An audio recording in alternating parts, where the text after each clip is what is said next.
आपला देशाचा तिरंगा त्या तिरंगा सर्कल मध्ये लावलाय। आपल्या भिगवण म्हणजे स्तंभापासून तिकडं भिगवण रोडला जाताना कसा तिरंगा फडकतो, चांगलं वाटतं की नाही बघायला। हे फक्त तुम्ही त्याच्यावर पुन्हा काही लोकांना मुलांना सवय असते ते हार्ट काढायचा, त्याच्यातनं बाण काढायचा, कुणाचं नाव ठेवायचं, हे असलं करू नका। मी आता कॅमेरे पण सीसीटीव्ही बसवणार आहे।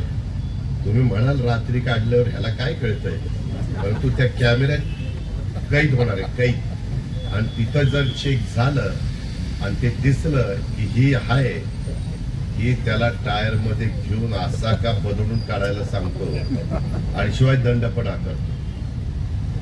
आणि कुठं पण आता उगीच काय टाकायचं आणि लगेच विक्रीला सुरुवात करायची असं करू नका। फुटपाथ लोकांना जायला केलेत, लोकांना रस्त्याने जाताना त्यांना अपघात होऊ नये म्हणून फुटपाथ केलेत। तर फुटपाथवरच सतरंजी टाकतात की फळ विकायला बसतात, कुठं काय विकायला बसतात, काय काय तर संध्याकाळ झाली की अंडी विकायला बसतात, उकडलेली अंडी। परवा अगं बाईला म्हणलं, अगं बाई कशाला ग, हे असं नका करू, तुम्ही जागा घ्या ना। आता जवळपास 250 किती स्टॉल करतोय आपण, 200 स्टॉल आहेत ना। ज्याला धंदा करायचा त्यांनी तर स्टॉल घ्या, करा धंदा, 2 पैसे कमवा। त्या भागामध्ये जे काही भले पावभाजी विका किंवा पाणीपुरी, भेळपुरी, शेवपुरी, दहीपुरी, रगडा, काय विकायचं ते विका। रसवंती गृह करायचं असेल ते करा, पण हे सगळं नियमाच्या अधीन राहू। ते अजित पवार असेल तरी त्यांनी नियमाने वागलं पाहिजे। उगाच चालला म्हणून त्या रॉंग साईडने चालून चालणार नाही। मी माझ्या अधिकाऱ्यांना पण सांगत असतो, अजिबात रॉंग साईडने जायचं नाही। या प्रकारे आपण चाललेलं आहे। त्या कसबा परिसरात यापुढे अद्यावत अशा मुलांना खेळण्याकरता उद्यानं व्हावी ही विनंती खूप चांगली आहे, परंतु त्याच्यामध्ये जर मी मुलांना जखम होऊ नये म्हणून समुद्राची वाळू आणून टाकली तर ती तिथनं घेऊन जाऊ नका, खेळणी मोडू नका। आता काही तर लहान मुलांची खेळणी आहेत आणि मला उंच दिप्पाड तिथं त्या खेळण्यावर बसतो, आणि ती मोडल ना बाबा, तुझा काळ गेला खेळण्यात बसायचा। तू आता मोठा झाला, घोडा झाला म्हणत मोठा झाला म्हणजे काय।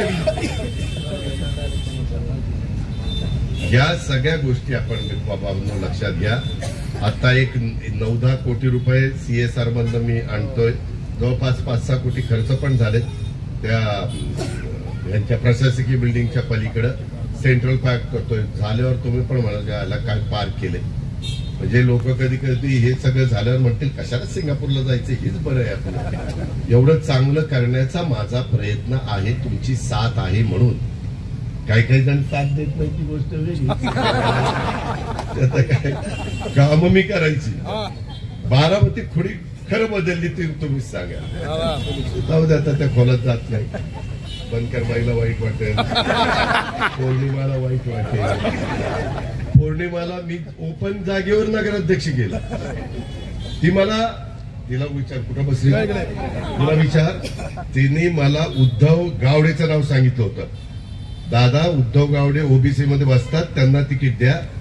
तिला काय माहिती मी तिला देणार आहे, आणि मी तिला तिकीट दिलं, निवडून आणलं, तिनं 5 वर्ष काम केलं। सांगायचं तात्पर्य मी योग्य करतो, पण कधी कधी मी काहीच चांगलं केलं तरी ते माझ्याकडे पाठच फिरवतात, पण तुम्ही फिरवत नाही, त्याच्यावर मी कोणाच्या भाला घालतो। त्याच्यामुळे माझ्या नाट्य सगळ्या माझ्या बरोबर आहे, बस त्याच्यावर आपल्याला काही काळजी करायचं कारण नाही।